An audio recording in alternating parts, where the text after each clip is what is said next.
Pada part ke-192 diambil dari light novel bab 431 sampai dengan 432, Klan Seigal.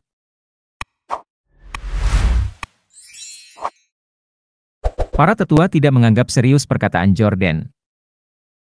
Mereka hanya menganggapnya sebagai pernyataan yang tidak masuk akal. Seperti ketika Jordan sesekali memamerkan otoritasnya tanpa alasan yang jelas. Haha, siapa yang berani menyarankan agar ada orang yang bisa mengalahkan kita? Presiden Dewan Penatua. Tentu saja.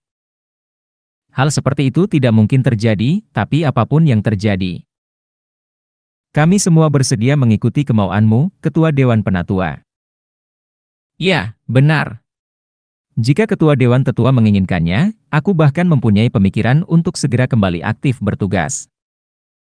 Ekspresi Jordan berubah dingin saat para tetua saling bertukar pujian. Jordan marah dengan tanggapan yang kosong dan tidak tulus ini. Oh, benarkah? Sepertinya kalian semua memahami niatku dengan baik. Tak satu pun dari kalian perlu kembali ke tugas aktif. Namun, seperti yang baru saja aku sebutkan, kita akan memulai perang dengan pembawa bendera kedua dan ke-12 mulai saat ini juga. Sejak saat itu, para tetua menyadari ada sesuatu yang tidak beres. Presiden Dewan Penatua, ketika Anda mengatakan, perang. Persis seperti yang kubilang. Antara pembawa bendera kedua dan ke-12, kita akan mulai dengan menghancurkan kekuatan pembawa bendera ke-12. Apa maksudmu? Kota bebas Tikan. Saat nama itu terucap dari bibir Jordan, ekspresi wajah para tetua mengeras. Tempat itu adalah benteng paling penting dari pembawa bendera ke-12. Dan orang-orang di sana adalah rekan-rekannya yang paling terpercaya. Maksudmu kita akan menyerang Tikan? Ya. Tetapi, Ketua Dewan Penatua, apakah Anda tidak melupakan sesuatu? Tidak ada Rankandel yang bisa menyerang Tikan, Presiden Dewan Penatua. Faktanya, saya telah menjalin hubungan dengan Kashmir segera setelah saya tiba di Tikan. Baiklah. Terlepas dari segalanya, kamu lulus ujian. Mulai hari ini, tidak ada Rankandel, bahkan aku, yang akan menginjakkan kaki di tanah Tikan tanpa izinmu. Terima kasih ayah. Percakapan antara Chiron dan Jin, yang melanggar tabu dan kembali ke keluarga sebentar selama hari-harinya sebagai pembawa bendera sementara. Saat itu, Jin lulus ujian Chiron dan memperoleh kebebasan dari markasnya. Dan apapun insiden yang ditimbulkan Jin, anggota Rankandel tidak pernah menyerang Tikan secara langsung. Bahkan ketika perintah penggeledahan dikeluarkan menjelang akhir karirnya sebagai pembawa bendera sementara. Ksatria penjaga tidak dapat mengunjungi Tikan secara langsung. Perintah Patriark adalah mutlak. Karena Chiron tidak pernah mencabut perintah itu, Tikan tetap menjadi wilayah yang tidak dapat dijangkau oleh Rankandel lain kecuali Jin. Itu benar. Namun, ada cara. Kita bisa mengirimkan individu yang bukan dari Rankandel. Para tetua hanya bisa membuka mata mereka sekali lagi. Ketua Dewan Tetua, itu tidak sepenuhnya salah. Tapi bukankah itu hanya untuk pertunjukan? Tentunya, perintah Patriark juga melarang Rankandel menyerang Tikan dengan bantuan pihak ketiga. Itu benar, Ketua Dewan Penatua. Selain itu, kita semua melihat secara langsung apa yang terjadi ketika kita dengan ceroboh menggunakan kekuatan eksternal untuk menyerang pembawa bendera ke-12. Udara terasa dingin ketika para tetua mengingat momen ketika Jin memenuhi meja dengan kepala para tetua yang telah meninggal. Sepertinya memberatkan kalian semua untuk melawan pengibar bendera ke-12. Bisa dimengerti. Mereka yang mengikuti perintah saya untuk menyerang Tikan tidak lebih dari ejekan terhadap perintah Patriark. Mengejek dan mengejek kami melalui lelucon seperti itu? Jordan benar. Jin telah melanggar peraturan beberapa kali selama menjadi pembawa bendera sementara. Dan setiap kali, dia menggunakan lelucon untuk mendapatkan hadiah, bukan hukuman. Kita harus melakukan hal yang sama. Kita telah mencapai titik di mana konfrontasi langsung tidak lagi menjadi jawabannya. Saya sudah menyatakannya dengan jelas. Tidak ada pertarungan yang aman lagi. Mereka yang takut boleh pergi, tetapi Tetua Kandel harus melepaskannya, keras kepala dan sombong. Pada saat itu, sebagian besar tetua mengingat masa muda Jordan. Bahkan sebelum menjadi ketua Asosiasi Pedang Hitam, Jordan telah menggunakan pembersihan untuk melenyapkan orang-orang yang menentangnya. Pada hari-hari awal masa jabatannya sebagai ketua Asosiasi Pedang Hitam, dia melanjutkan siklus pembersihan berdarah selama beberapa tahun. Jadi, jika seseorang memutuskan untuk mengundurkan diri dan pergi dari sini, itu pada dasarnya berarti bahwa suatu hari nanti mereka pasti akan menghadapi pedang dari Asosiasi Pedang Hitam. Pembawa bendera ke-12 belum mengalami kematian orang-orang di bawahnya. Sebagai Presiden Dewan Tetua, saya harus membuat dia memahami rasa sakit itu, lanjut Jordan. Presiden Dewan Penatua, lalu, siapa yang ingin Anda kirim ketikan? Gurun yang tidak disebutkan namanya di bagian timur Chaskal, negara feodal kekaisaran. Sementara Jordan dan para tetua berencana menyerang Tikan. Jin melacak para tetua pemberontak dari tentara bayaran Legiun Phantom bersama dengan beberapa rekannya. Aku tidak pernah membayangkan klan Seigal akan membangun benteng rahasia di tempat terpencil seperti itu. Dan fakta bahwa para tetua pemberontak telah bekerja sama dengan mereka. Lata berbicara sambil duduk di sebelah Jin. Jin menyamar, duduk di restoran lokal dan menyeruput teh. Klan Seigal, keluarga utama dari Phantom Legion Mercenaries. Sebagian besar pemimpin mereka dibunuh oleh Smarion Proch di masa lalu, dan mereka hancur. Namun, setelah memerintah tentara bayaran Phantom Legion selama beberapa generasi, klan Seigal telah menyembunyikan kekuatan terakhir yang mereka miliki di gurun yang gersang dan kecil ini. Ketika burung merak 7 warna dan tentara bayaran Legiun Phantom bergabung, kemampuan pengumpulan informasi mereka melebihi ekspektasi. Mereka menemukan gurun ini hanya beberapa hari setelah membentuk aliansi. Apakah sudah dipastikan bahwa para pengkhianat membocorkan rahasia benteng hantu ke dunia luar? Lata mengangguk dengan berat. Ya. Tapi kami tidak tahu persis faksi mana yang menerima informasi itu. Apakah itu Vermont, Zipley, Kinselo, atau faksi lainnya? Baiklah, kita akan mencari tahu mulai sekarang. Berapa besar sisa kekuatan Seigal di dalam benteng? Tidak banyak personel tempur, termasuk pelayan. Namun, masih ada beberapa yang besar, seperti saudara Rox dan Lox Seigal, yang dulunya dikenal sebagai tokoh suci sebelum ayahku menjadi pemimpin. Para tetua pemberontak juga tidak mudah menyerah. Rox dan Lox Seigal, itulah nama-nama yang pernah dilihat Jin beberapa kali di buku sejarah perang. Mereka adalah individu-individu yang akan dengan mudah menjadi pemimpin tentara bayaran Legiun Phantom jika Smarion tidak ada. Meskipun mereka sudah lama tidak menonjolkan diri, mereka belum sepenuhnya menyarungkan pedang mereka. Mereka akan tetap menjadi pejuang yang tangguh. Tuan, Anda bisa menunggu di sini. Saya dan bawahan saya akan mengurus ini. Tidak, aku akan pergi bersamamu. Aku perlu mengumpulkan informasi tentang pasukan musuh dan mencoba menyamai kerja tim kita. Fei dan timnya menyiapkan perimeter, sementara Jin, Lata, dan beberapa pemimpin skuadron bersiap untuk menyerang benteng. Berhati-hatilah untuk tidak menghancurkan terlalu banyak di dalamnya, karena mungkin ada informasi berharga. Jika memungkinkan, taklukkan mereka dengan cepat dan diam-diam. Baik tuanku. Dan kalau ada warga sipil, semua harus dikategorikan sebagai sasaran penyelamatan. Jangan bunuh mereka hanya karena merepotkan. Tidak seperti klan ksatria bergengsi dan keluarga bangsawan. Tentara bayaran biasanya menangani situasi ini secara berbeda. Jika mereka bertemu dengan warga sipil selama misi, terutama mereka yang tidak memberikan kontribusi uang, mereka akan membunuh mereka dan menanganinya jika ada masalah yang muncul. Namun, tentara bayaran Legiun Phantom bukan lagi sekadar sekelompok tentara bayaran. Karena mereka berada di bawah komando Jin, mereka harus mengikuti adat istiadat klan ksatria terkenal. Aku akan mengingatnya.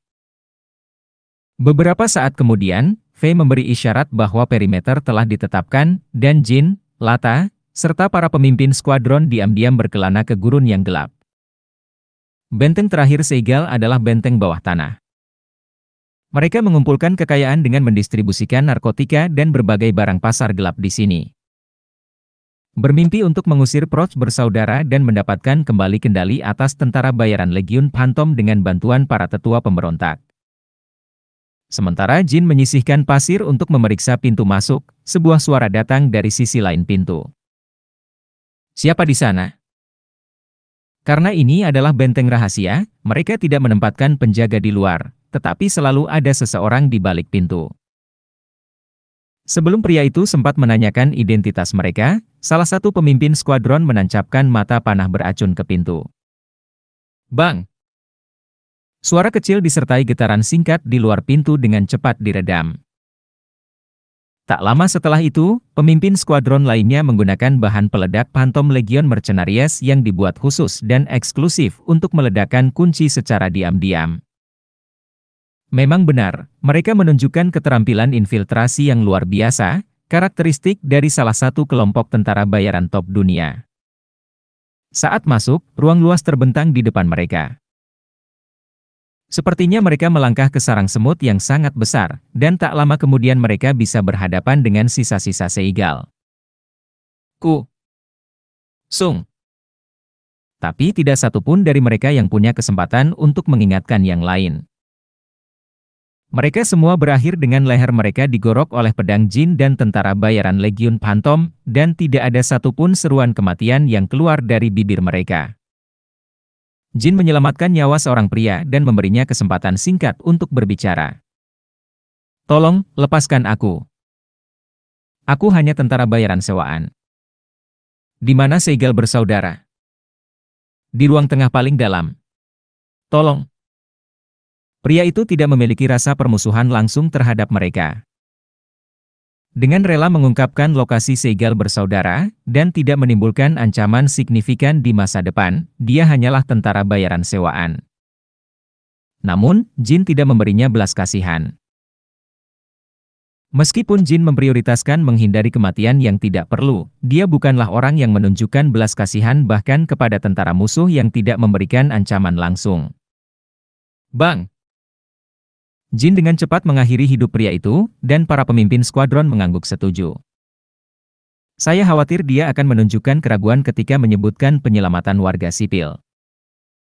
Tidak mungkin pemimpin kita meminta orang bodoh seperti itu untuk bersumpah setia. Kita tidak perlu khawatir di masa depan.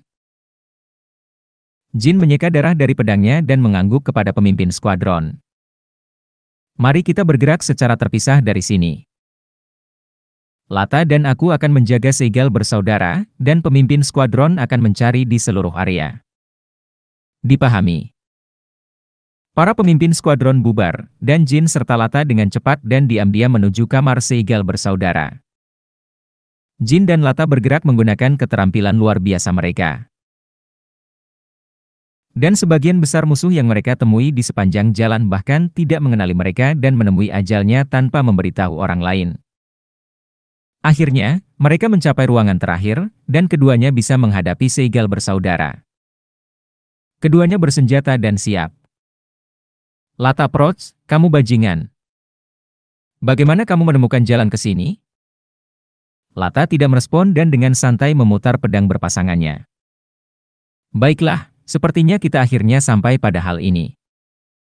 Tapi apakah kamu pikir kamu bisa menangani kami sendirian? Ayo pergi. Mereka sepenuhnya mengabaikan kemungkinan bahwa Jin mungkin adalah prajurit yang lebih terampil daripada Lata. Oleh karena itu, Rock Seigal hanya fokus pada gerakan Lata.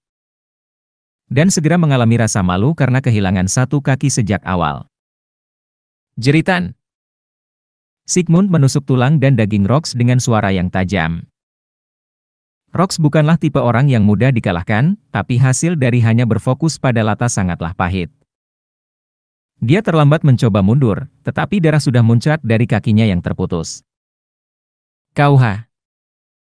Pertarungan telah berakhir saat dia kehilangan kakinya. Jin dengan tenang memotong kaki Rox yang lain, lalu mengalihkan pandangannya ke Lox, yang nyaris tidak berpegang teguh pada semangatnya. Pastikan yang ini tidak mati, Lata. Berani sekali kamu, Rox. Eh, tahukah kamu siapa aku yang berbicara begitu ceroboh, Lox Seigal? Astaga! Pedang Jin turun ke dahi Lox. Lox dengan mudah bereaksi terhadap serangan itu, tapi dia terkejut dengan kekuatan yang menekan pergelangan tangannya saat dia menghentikan serangan Jin. Kekuatan macam apa ini? Dia menahan pukulannya.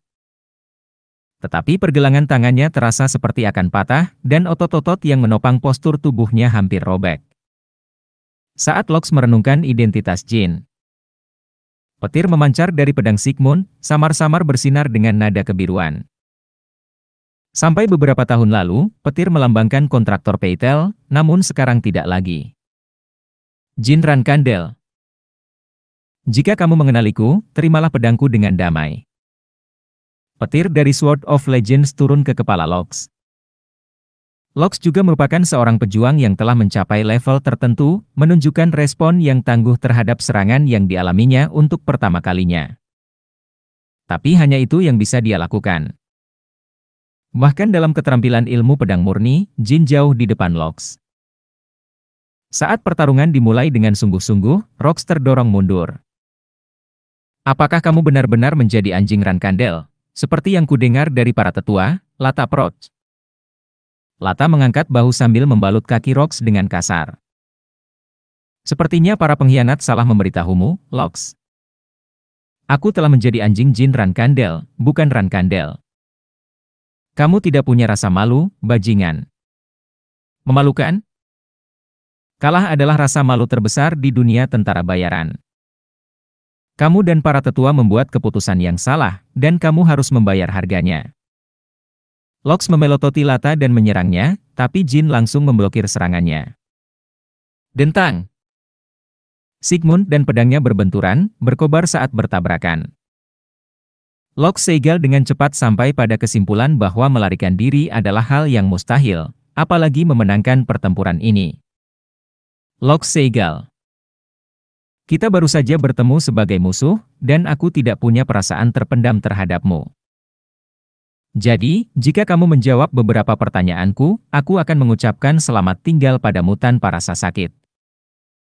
Sungguh membuat frustrasi karena tahta kita diambil oleh monster itu. Smarion, yang muncul entah dari mana. Tapi aku tidak pernah menyangka akan mendengar kata-kata seperti itu dari seseorang seperti pembawa bendera ke-12 Rankandel. Bolehkah aku menerima ini karena kamu menolak tawaranku?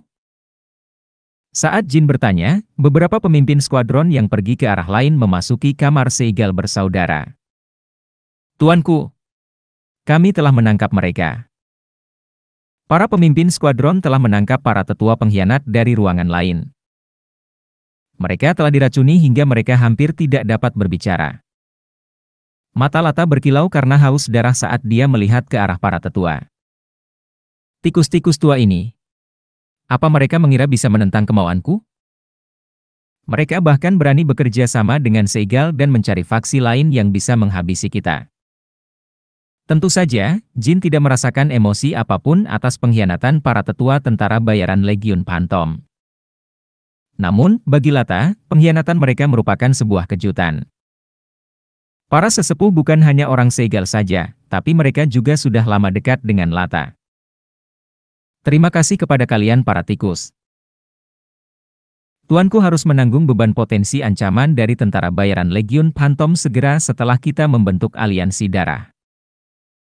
Jadi, mulai sekarang, jawablah pertanyaanku dengan jujur. Lata mendudukan Rox di samping para tetua dan terus berbicara. Pertama, faksi mana yang kamu pilih? Kedua, apakah kamu mengungkapkan aliansi antara tuanku dan aku, dan rahasia benteng Phantom? Jika kamu tidak menjawab pertanyaanku dengan jujur, aku akan membantai kamu, kerabatmu, dan bahkan anjing yang kamu pelihara. Itu bukanlah ancaman kosong. Lata lebih dari mampu melaksanakannya. Hahaha. Terjadi keheningan sesaat, dan kemudian salah satu sesepuh yang ditangkap tiba-tiba tertawa. Lata Proch. Apakah menurutmu membunuh kerabat dan keluarga kita akan menjadi penderitaan yang luar biasa bagi kita? Apa katamu? Bagaimana menurutmu, Jin Rankandel? Apakah kita akan meninggalkan benteng hantu jika kita takut akan hal seperti itu? Tidak hanya para tetua tetapi juga Rock Seigal yang mengangkat sudut bibirnya. Lata, kamu bilang aku, Rox, dan para tetua membuat keputusan yang salah dan harus menanggung akibatnya. Kalah adalah rasa malu terbesar di dunia tentara bayaran. Ya, pernyataan itu tidak salah. Lox berbicara dengan tenang, suaranya tegas dan dipenuhi rasa percaya diri yang aneh. Jin merasa dia pernah melihat ekspresi seperti itu di suatu tempat sebelumnya. Namun, apakah kita benar-benar mengambil keputusan yang salah? Lox Seigal, omong kosong apa yang kamu ocehkan? Menurutku, pada akhirnya yang menanggung akibatnya adalah kamu, bukan kami. Rankandel? Kamu memilih pihak yang salah, Lata. Seigal bersaudara dan sesepuh menunjukkan perilaku antusias bahkan saat menghadapi kematian. Tidak ada tanda-tanda kerendahan hati atau ejekan dalam perilaku mereka. Apa yang mendasari sikap mereka bukanlah keberanian atau kebanggaan. Jin membuat keputusan itu secara intuitif. Dan tiba-tiba, dia memikirkan seseorang. Barton Vicenna. Satu-satunya ksatria hitam yang mengkhianati Rankandel dan memihak Zipley. Kata-kata terakhir pria itu adalah seperti ini. Ada dua hal yang tidak akan pernah berubah bahkan jika kamu membunuhku hari ini. Pertama, jika Chiron menghilang, Rankandel pasti akan binasa. Kedua, meski tubuhku hancur, aku bisa hidup lebih lama darimu. Ketika saatnya tiba, Anda akhirnya harus mengakui bahwa pilihan Barton Vicenna tidak salah. Seigal bersaudara dan para tetua pengkhianat memiliki pandangan yang sama seperti Barton pada hari itu. Tatapan yang hanya dimiliki oleh mereka yang percaya bahwa mereka telah memasuki dunia di mana kematian telah kehilangan maknanya. Zipley. Saat Jin membuka mulutnya, semua mata tertuju padanya. Mereka bergabung dengan Zipley dan membocorkan informasi kepadamu. Mereka pasti menjanjikan keabadian atau kekuatan transenden padamu. Jadi gagasan mati di sini sekarang mungkin tidak membuat mereka takut. Jin memegang pedangnya dan menatap Lox. Tapi tahukah kamu? Seseorang memberitahuku hal yang sama sebelumnya. Dan aku memberitahunya bagaimana aku dan adikku memecahkan bola Dewa Iblis. Kata-kata, bola Dewa Iblis, menarik perhatian Seigal bersaudara dan para tetua, dan mereka tampak kebingungan. Jadi, akan lebih bijaksana untuk tidak terlalu percaya pada bola Dewa Iblis. Jika orb itu benar-benar memiliki kekuatan maha kuasa, maka kematianmu di sini tidak akan ada artinya. Lata. Baik tuanku. Kami tidak perlu mengekstrak informasi apapun. Jalankan semuanya. Saat Lata mengangguk, Lox menatap Jin. Aku punya hadiah untukmu, Jin Rankandel. Itu tidak perlu. Mengayun. Tiba-tiba, karakter merah mulai muncul di sekujur tubuh Lox. Rox, bersama para tetua, mengalami fenomena yang sama. Dan Jin dan Lata baru saja melihat sesuatu yang sangat mirip dengan karakter merah itu belum lama ini. Itu segel yang sama yang memenjarakan Smarion. Segel yang menggunakan nyawa pengguna sebagai material, diturunkan dari generasi ke generasi hanya kepada sesepuh dari tentara bayaran Legiun Phantom.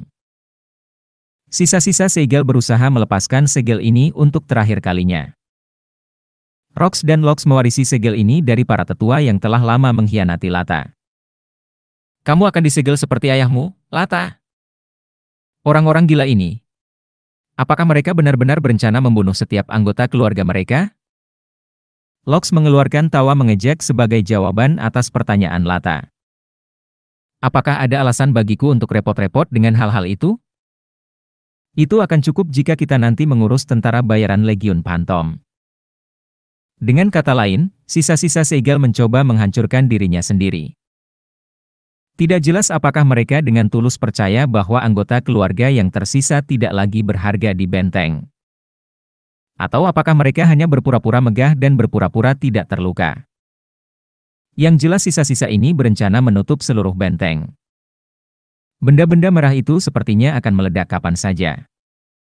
Pikirkan siapa sebenarnya yang membuat keputusan salah di neraka? Hahaha, ku. Tawa Lox berlanjut untuk waktu yang lama, dan tiba-tiba mereda. Segel merah dipasang, dan tubuh sisa-sisa segel terpelintir dan pecah, tersedot ke dalam segel. Mereka berusaha memenjarakan mereka seperti yang mereka lakukan terhadap Smarion. Energi merah berkontraksi seolah-olah cakar raksasa sedang menutup. Lata dan para pemimpin skuadron secara naluriah mengayunkan pedang mereka ke segel. Pedang-pedang itu saling bersentuhan, namun area yang tercetak segera kembali ke keadaan semula. Tuanku, para pemimpin skuadron dan saya akan membuka jalan bagi Anda. Tolong, melarikan diri. Meski baru beberapa hari berlalu sejak mereka membentuk aliansi darah. Lata berbicara tanpa ragu sedikit pun.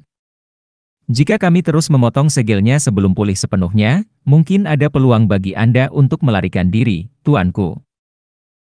Sementara Lata berbicara, Jin memeriksa properti segelnya. Ketika dia mencoba memotongnya dengan pedangnya, seperti yang dilakukan Lata dan yang lainnya, itu langsung berbalik, dan jelas butuh waktu lebih lama untuk pulih ketika Jin menggunakan petir. Mereka mungkin bisa melarikan diri bersama jika dia menggunakan teknik Cascade atau Battle God, tapi hal itu tidak diperlukan. Saya merasakannya ketika saya membuka gerbang neraka yang dibuka oleh Myron Zippley di masa lalu, tidak diragukan lagi, Shadow Energy akan bekerja lebih baik melawannya.